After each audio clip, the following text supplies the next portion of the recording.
بسم اللہ الرحمن الرحیم۔ السلام علیکم۔ پروگرام فوکس میں خوش آمدید کہیں گے۔ آپ کا ہوسٹ ڈاکٹر مدثر علوی آپ کی خدمت میں حاضر ہے۔ ناظرین، جیسے کہ آپ کو پتہ ہے کہ جنگ بندی کے بعد جو مذاکرات کا راؤنڈ 2 ہونے جا رہا ہے اور وہ بھی ہو رہا ہے اسلام آباد میں، اور یقیناً ایک پاکستانی ہونے کی وجہ سے ہمیں اس بات پہ فخر ہے کہ دنیا میں جب امن کی ضرورت تھی تو پاکستان نے ایک بہت بڑا رسک لے کے ایک بہت بڑی سفارتکاری مہم کے ذریعے جو ہے وہ جو فریقین ہیں ان کو ٹیبل پہ بٹھایا اور مذاکرات کا سلسلہ جو ہے شروع ہوا۔ بے شک راؤنڈ 2 میں بظاہر کوئی کامیابی نہ ہوئی ہوگی، لیکن بیک گراؤنڈ پہ وہ چیزیں ہو رہی تھیں جو کہ آہستہ آہستہ ریئلائز ہو رہی ہیں۔ اور کل آپ نے جیسے دیکھا کہ اسٹریٹ آف ہرموز جو ہے وہ کھول دیا گیا ایران کی طرف سے، اور اس کے کھلتے ہی جو ہے آئل پرائسز ایک دم سے جو ہے وہ ڈراپ کر گئیں، اور 81 جو ہے وہ ڈالر پر بھی ایک ٹائم پہ ٹریڈ کر رہی تھی۔ تھوڑا بہت اتار چڑھاؤ ہے، لیکن اس وقت بھی جو ہے وہ پرائس آئل کی بہت حد تک گر چکی ہے، اور اس وقت جو ہے وہ اسٹریٹ آف ہارموز کھلا ہے تو پوری دنیا میں جو ہے وہ سکھ کا سانس لی ہے۔ اور اب دیکھنا یہ ہے کہ جو راؤنڈ 2 ہونے والا ہے اس میں کس نوعیت کے مذاکرات ہوں گے یا ڈیل ہو چکی ہے۔ ایک سیریمونیل ایک سیریمنی رہتی ہے، یہ کچھ اس حوالے سے بات کریں گے۔ کچھ ہمارے ساتھ گیسٹ موجود ہیں، میں ان کو خوش آمدید کہوں گا۔ لیاقت علی طور بریگیڈیئر لیاقت علی طور صاحب کو خوش آمدید کہیں گے، اور عبد الرحمان صاحب کو خوش آمدید کہیں گے۔ السلام علیکم۔ وعلیکم السلام۔ اچھا لیاقت صاحب، سب سے پہلے تو ہم ایک چیز ڈسکس کریں گے انڈیا کے حوالے سے، کیونکہ آپ کا اس حوالے سے کافی مطالعہ ہے کہ کل پھر جو ہے وہ سو-30 جو ہے انڈین جو ایئر کرافٹ ہے وہ گر کے پھر تباہ ہو گیا، رن وے کے اوپر ہارڈ لینڈنگ۔ تو یہ انڈین ایئر فورس میں کیا ہو رہا ہے؟ ان کے پائلٹس گھبرا گئے، کیا ہو گئے؟ بسم اللہ الرحمن الرحیم۔ جی، انڈین ایئر فورس کا یہ پرانا پرابلم ہے، وہ پرانے جہاز جو ہیں وہ اڑاتے رہے ہیں، ابھی جو انہوں نے نئے خریدے ہیں ان کے ساتھ مشقیں کم ہوتی ہیں، کچھ ان کا بھی پاکستان نے تیا پانچا کیا، لیکن بہرحال یہ جو زمانہ امن کے اندر ہوائی جہازوں کا گرنا ہے، اس کی بنیادی وجہ جہازوں کا پرانا ہونا ہے، اور ٹیکنیکل مینٹیننس جو ہے اس کی کوالٹی وہ نہیں ہے جو ہونی چاہیے۔ تو انڈیا کی جو ایئر فورس ہے اس کی ڈیفنس پریکیورمنٹ کے اندر کمیشن بھی لیے جاتے رہے ہیں، بڑی باتیں ہوتی رہی ہیں، اور اس کے اوپر جب آپ کمیشن دیتے ہیں تو انٹرسٹ، نیشنل انٹرسٹ کو کمپرومائز کرنا پڑتا ہے۔ جب آپ نے رشوت لینی ہے، اسٹرکچر بنانے ہیں خود عہدے داروں نے، تو پھر افسوسناک صورتحال ہے کہ وہ اپنی ایئر فورس کو پرانے جہاز جو ہیں وہ اڑانے پہ ان کی ایئر فورس مجبور ہے۔ اور بریگیڈ صاحب اور ان کے تو انڈین ایئر فورس کے اندر وہ تیجاز بھی گراؤنڈ کر دیے گئے ہیں، اب یہ بھی گر رہے ہیں، تو بڑی لمیٹڈ ان کے پاس آپشن رہ جائیں گی۔ جی ہاں، آپشن لمیٹڈ رہ گئی، لیکن ہم سے پھر بھی ان کا جو ڈیفنس بجٹ ہے وہ 8-9 گنا زیادہ ہے، اور وہ خود بھی انہوں نے تیجا ایئر کرافٹ بنایا، تیجاس جس کو کہتے ہیں، اور اس کے بھی کریشز ہوئے ہیں، بھی اتنا کارآمد نہیں ثابت ہوا جتنا ہم نے JF-17 تھنڈر بلاک 3 جو ہم اڑا رہے ہیں وہ ٹیکنیکلی اور کامبیٹ کے لحاظ سے تیجا سے بہت بہتر ہوائی جہاز ہے۔ جب یہ ابھی حال ہی میں نمائش کے لیے گئے تھے تو وہاں پوری دنیا کے سامنے ان کا تیجا کریش ہو گیا تھا۔ بالکل تو انڈین پائلٹ جہازوں کو فلائنگ کافنز کہتے ہیں، یعنی اڑتا ہوا تابوت۔ کسی بھی وقت اس تابوت کے اندر کیل ٹھونکنے یا ڈریکولا آ سکتا ہے، یا ملک الموت آ سکتے ہیں روح قبض کرنے کے لیے۔ صحیح ٹھیک ہے، اس حوالے سے دوبارہ بھی آپ کے پاس آئیں گے۔ عبد الرحمان صاحب کیسے ہیں آپ؟ خیریت سے ہیں؟ جی اللہ کا شکر۔ آپ تو آپ خوش ہوں گے، اور پاکستان کا نام جو ہے وہ پوری دنیا میں اب جو ہے وہ گونج رہا ہے، اور ہر طرف اسلام آباد ٹاکس اور اسلام آباد ایکارڈ کی باتیں ہو رہی ہیں، تو سننے میں آ رہا ہے کوئی اگلا ہفتہ جو ہے وہ پاکستان کے لیے بڑا اچھا آنے والا ہے۔ بسم اللہ الرحمن الرحیم۔ بہت شکریہ علوی صاحب۔ علوی صاحب، یقیناً یہ پاکستان کے لیے، پاکستانیوں کے لیے بڑا قابل فخر بڑا ہے کہ خاص پاکستانی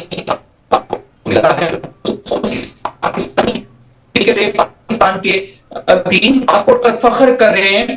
یقیناً یہ لمحات پاکستان کے لیے تاریخی ہے۔ اب جو بات ہے ایگریمنٹ کے حوالے سے، اصل میں ابھی امتحان باقی ہے۔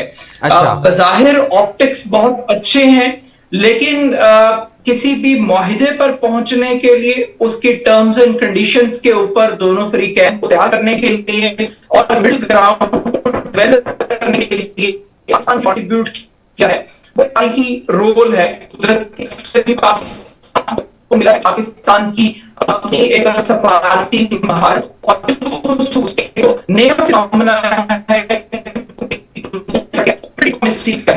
جس طریقے سے فیلڈ مارشل صاحب نے فوٹ پر آ کر عبد الرحمان صاحب آپ کی آواز مجھے وہ کلیئر آ نہیں رہی. عبد الرحمان صاحب آپ دوبارہ اس کو کنیکٹ کر لیے گا یا آپ فون لائن کے ذریعے ایم سی آر کو میں کہوں گا آپ کنیکٹ کریں.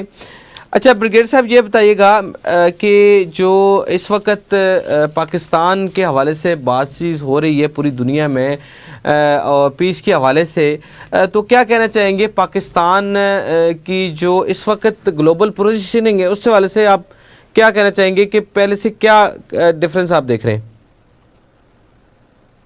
دیکھیے اللہ کا بڑا شکر ہے کہ پاکستان کو یہ موقع بھی ملا اور پاکستان میں یہ استعداد بھی تھی. پاکستان کی حیثیت جو ہے اس علاقے کے اندر وہ انتہائی زیادہ اہمیت اختیار کر گئی ہے اس کردار کی وجہ سے جو پاکستان نے اس جنگ کو رکوانے، سیز فائر کروانے اور پھر دونوں کے ساتھ اپنے ڈائریکٹ ٹاکس کے ذریعے دونوں کو آمادہ کرنا کہ وہ ایک درمیانے راستے پر متفق ہو جائیں تاکہ سمجھوتا ہو سکے.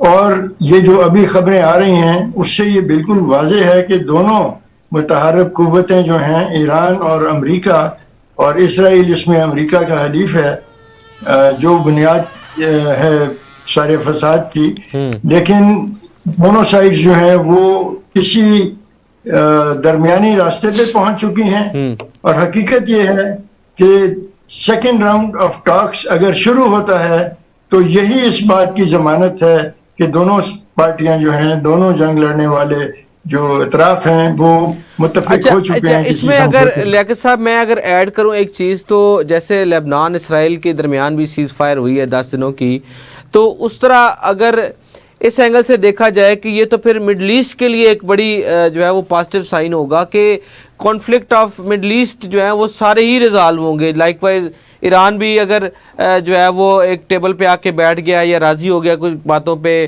پھر حزب اللہ اور لبنان بھی اور اسرائیل بھی، تو یہ تو پھر پورے مڈل ایسٹ میں جو ایک ایشو تھا وہ اس کے ریزولوشن کی طرف ہم جا رہے ہیں. یہ اس کا ریزولوشن جو ہے اس کے لیے فلسطین کا مسئلہ بھی حل ہونا ضروری ہے. لیکن بہرحال یہ جو امن قائم ہوا ہے اس میں بڑی کامیابی یہ ہے کہ دونوں سائڈز ایک درمیانی جگہ پر آ گئی ہیں اور ٹاکس کا دوبارہ شروع ہونا جو گفت و شنید ہے، گفتگو ہے، اس کا دوبارہ شروع ہونا ہی اس بات کا ثبوت ہے کہ دونوں پارٹیاں ایک سمجھوتے پہ پہنچ چکی ہیں اور صرف ایک فارمیلٹی رہ گئی ہے جو وہ آپس میں بات چیت کر کے اس پہ دستخط کریں گے. اس میں پاکستان کا کردار بہت اچھا رہا ہے، بڑی حکومت کی سفارتی کوششوں کی کامیابی ہے اور اس میں فیلڈ مارشل کا بھی کلیدی کردار ہے جو ایران گئے اور وہاں پر جو کچھ ہوا ہے اس کے باوجود وہاں پر جا کر ایرانی لیڈروں سے بات چیت کی اور ان کو آمادہ کیا، ان کے شکوک و شبہات دور کیے، ان کی شرائط جو تھیں اس کے ساتھ ایک ایسی جگہ پہ پہنچے کہ ایران اس معاہدے کو اپنی بے عزتی نہ سمجھے اور ایران کے بھی جو مطالبات ہیں وہ پورے ہوں.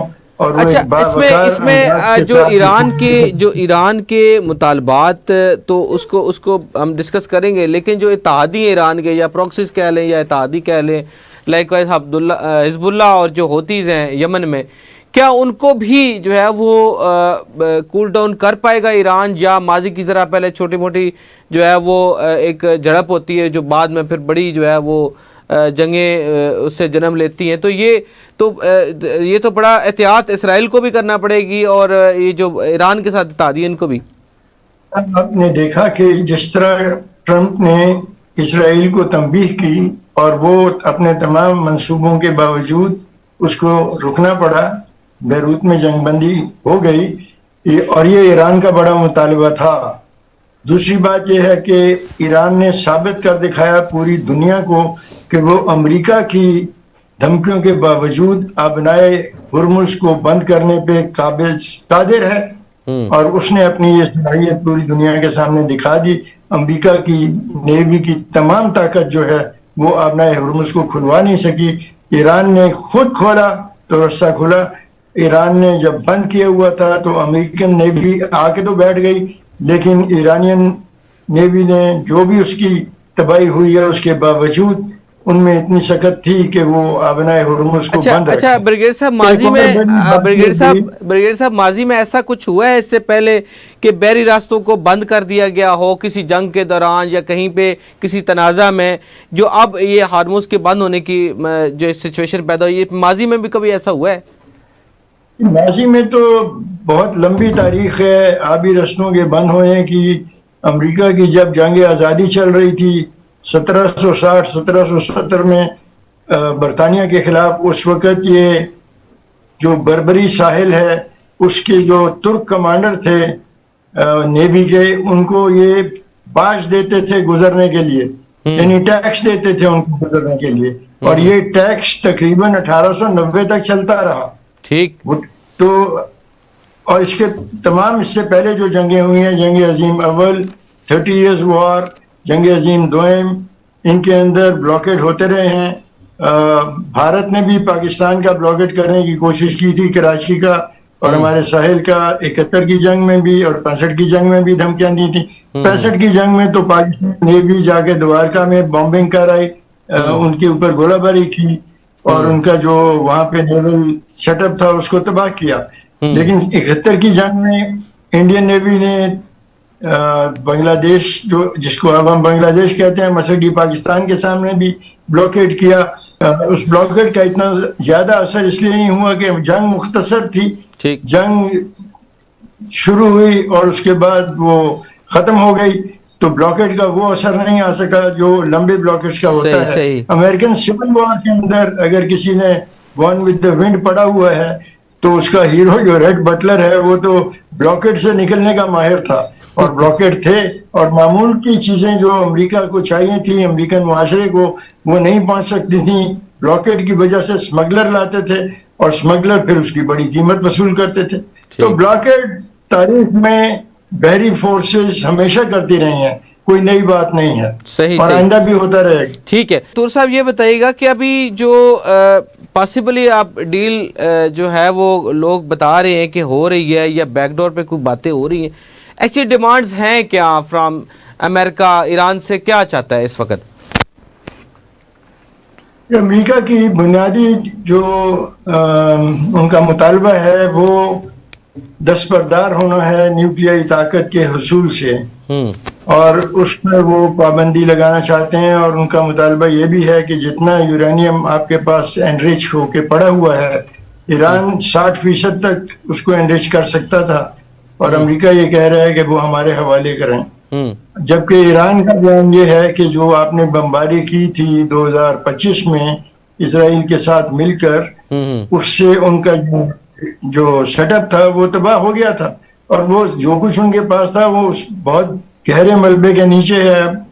اور اس کے اوپر جو ہے ہمارے فیلڈ مارشل اور وزیر داخلہ جو گئے تھے ایران, اس پہ بات چیت ہوئی ہے, اور اس بات چیت کے نتیجے میں اگر ایران دوبارہ بات چیت کرنے پہ تیار ہوا ہے امریکہ کے ساتھ تو اس کا مطلب ہے کہ کوئی حل نکل آیا ہے. اور ایران خود بھی پہلے کہہ رہا تھا 2015 میں جو امریکہ کے ساتھ معاہدہ ہوا اس میں یہ تھا کہ ہم نیوکلیائی طاقت حاصل نہیں کریں گے اور ہم اس سے زیادہ انڈسٹری. ٹھیک ہے. اچھا تو صاحب ایک وقفہ لیں گے, تو صاحب ایک وقفہ لیں گے, وقفے کے بعد دوبارہ آپ کی خدمت میں حاضر ہوتے ہیں. ناظرین ایک وقفے کے بعد دوبارہ آپ کی خدمت میں حاضر ہوتے ہیں.